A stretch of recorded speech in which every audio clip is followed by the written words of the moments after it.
Hey you guys, welcome back to Flickers of Fear. So, for today's movie, we're going to a remote forest in Ireland for a movie called The Hallow. Now, this was originally called The Woods. I saw it like several years ago at a recommendation, and I just noticed as of this recording, which is in September of 2023, that Shudder had just added it, so I thought it was a good time to kind of revisit my thoughts on it. So this had its premiere in 2015 at Sundance, and this was the directorial debut of Corin Hardy, rather. Sorry. He would actually later go on to direct The Nun, the 2018 entry into the Conjuring universe, which, you know, the sequel of that just came out recently, which I haven't seen. I've seen the first one, which was okay, but I haven't seen the second one yet. So, The Hallow, I feel like, okay, so it's like a pretty straightforward horror movie. It's essentially a simple family in a secluded farmhouse attacked by creatures kind of movie. And I'm kind of going to say, picture The Evil Dead, but without the humor or the wackiness, and with maybe like evil Irish fairies instead of demons and rapey trees. And you're kind of going to get the gist of the ballpark of where this movie is at. So this movie is following a character named Adam, who's played by Joseph Mawle, I think is how you pronounce his last name. He was on Game of Thrones. And his wife, Claire, and their baby son, whose name is Finn. And they move out to this kind of like spooky, rundown farmhouse out in the Irish wilderness. So Adam, his job is the reason that he's out there. He's a conservationist, like tree scientist type of guy, and he's been sent out there to assess the trees that are going to be cut down for some pending development, I guess. So because of this, he's not really a big hit with the locals, as you can imagine.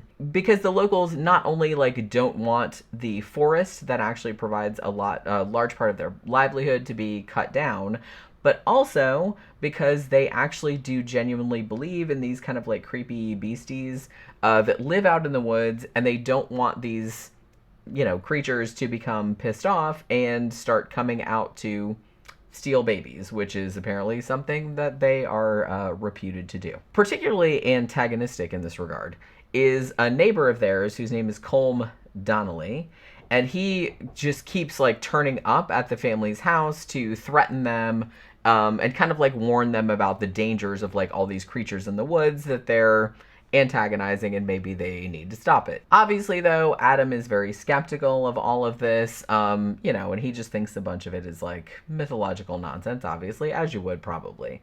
But even he has to admit there's something kind of weird going on in the woods, right? Like something flies through the window of the house one night. He sees hints of kind of like unidentified animals like lurking out in the trees, and the area seems to be pervaded by this weird black goo that when he kind of takes some samples of it and investigates it, like, you know, in a scientific sort of way, it kind of resembles this fungus that can infiltrate a creature's nervous system, of whatever the host organism is, and can influence its behavior, which is a real thing. So that's kind of what they're going with in this movie. So there's a point in the story, like Adam and Finn, the baby, they get attacked while they're in their car by this creature, which they don't show, but it leaves like this huge claw mark, like across the driver's side door, which I kind of liked. I kind of liked that they didn't show it. It just gave like the implication. Now, Claire, the wife, she thinks, yeah, as you would, probably we should get out of here because this is, not looking like a good situation. But naturally, Adam, being a dude, he's going to not be intimidated by what he believes at first. He doesn't believe this is a real animal or a real creature that is threatening them. He believes that it's the other locals that are trying to get rid of them by doing like some Scooby-Doo shit. You know what I mean? Like they're trying to just prank them. You know what I'm saying? Like maliciously. However, from then on, the situation starts getting worse and worse. Adam gets, spoiler alert, taken over by this fungus. And the baby, Finn, ends up getting taken by whatever these creatures are. Now, this was actually my favorite part of the movie, Because the monsters, who were kind of like gooey and everything, they made off with the baby. Like, Claire actually chased them and seemingly rescued the baby from the swamp nearby, and then returned to the house. But then, what you're led to assume is like a partially possessed Adam starts insisting, well, the baby isn't really theirs. He's like a changeling. So there was a lot of really good tension, like in this part of the movie, as you, who's watching it, you're kind of left to wonder whether the baby really had been replaced, or whether Adam, who had been kind of taken over by the fungus, as you're led to assume, is, if the fungus is making Adam see things that way, like he's seeing things like not really the way they are. So I'm gonna say too that like the changeling baby, like at least the way he perceived it, looked really, really good. It was like really, really spooky, and I really, really dug that visual. So I'm gonna say overall, I've seen this a couple times, over the years since it came out. I found this a pretty enjoyable, but not like a super compelling flick, and it's hard for me to put my finger on why exactly that might be. It had some great gore. It had some great practical effects. Had some good, like, Lucio Fulci-esque, like, eye trauma, which I always enjoy. There were, a few scenes of, like, real effective, like, creepiness. Like, it was, like, really spooky or, like, really creepy. But I have to say that I felt like I wasn't involved enough with the characters to really be rooting for them. You know what I'm saying? So the whole thing fell a little flat for me. And that, that might be just my experience. I'm not really sure if that, translates across the board. I just couldn't really get into the characters to an extent. I was like, oh shit, like I didn't want bad shit to happen to them. Like I couldn't really connect with them like in a human kind of way. They just seemed kind of, I don't know, kind of like generic, I guess.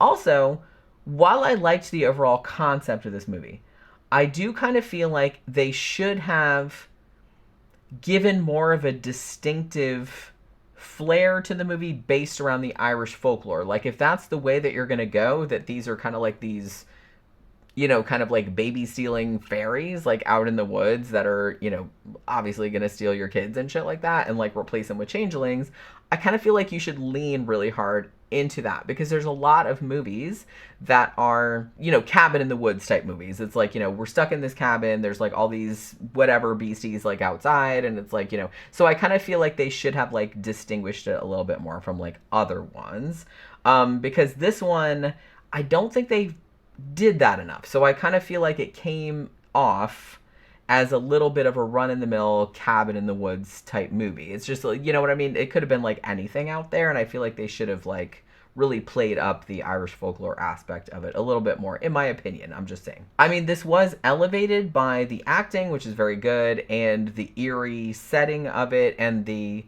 look at the monsters, which I thought was like really, really cool. I'm gonna say, like, okay, I found this out while I was researching this movie. Apparently, this movie was originally pitched as Straw Dogs meets Pan's Labyrinth, which I don't, like, I'm not shitting on the movie. I just don't see it. I don't see it. It's not fantasy enough based to be anything like Pan's Labyrinth, and it's not near brutal enough to be anything like Straw Dogs. So I don't know. I kind of get where they were going with that, but I don't know if they necessarily achieved that. Like I said, to me, it seemed kind of like The Evil Dead, but not funny, and like not, and like more restrained. You know what I mean? It kind of came across like a cabin in the woods type. There's a monster in the woods type of shit. It kind of came across like that. So I don't know. I kind of feel like had this been more like Pan's Labyrinth, I probably would have dug it a lot more than I actually ended up digging it. You know what I'm saying? Now, in the movie's defense, I will admit that I watched this when I was really, really tired. So it could be that like my exhaustion or whatever kind of clouded my judgment, made me more impatient or maybe more disengaged than I would have been normally. I'm not really sure how that, how that played out. I'm going to say, like, so I'm not going to go too far in that direction. Like I said, I've seen it a couple times. Like I gave it another watch to see if I was just, and I still was like, I liked it, but I didn't love it. You know what I mean? It just didn't, I don't know, it just didn't hit Like, it's a good movie, but it's not a great movie. It wasn't, like, super memorable, but it's a decent watch, I will say that. So if you're into, like, a nominally Irish fairy tale take on the Evil Dead, maybe, but not, like, zany or anything like that. So don't think it's, like, it's not a horror comedy or anything like that, but it's just kind of like a Cabin in the Woods type thing, but with an Irish folktale kind of, like, veneer to it.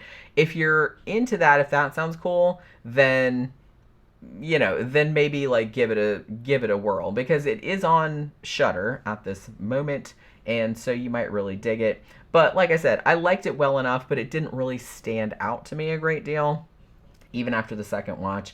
But your mileage may vary. A lot of people really did seem to like it, but it, for me, it was just kind of like middle of the road, but you might really dig it. So check it out if that sounds like your cup of tea. So that will do it for this Flickers of Fear. Hope you guys enjoyed it. Please remember to like, share, subscribe, comment, and all of that good stuff. And I will see you guys again on the next one. Bye.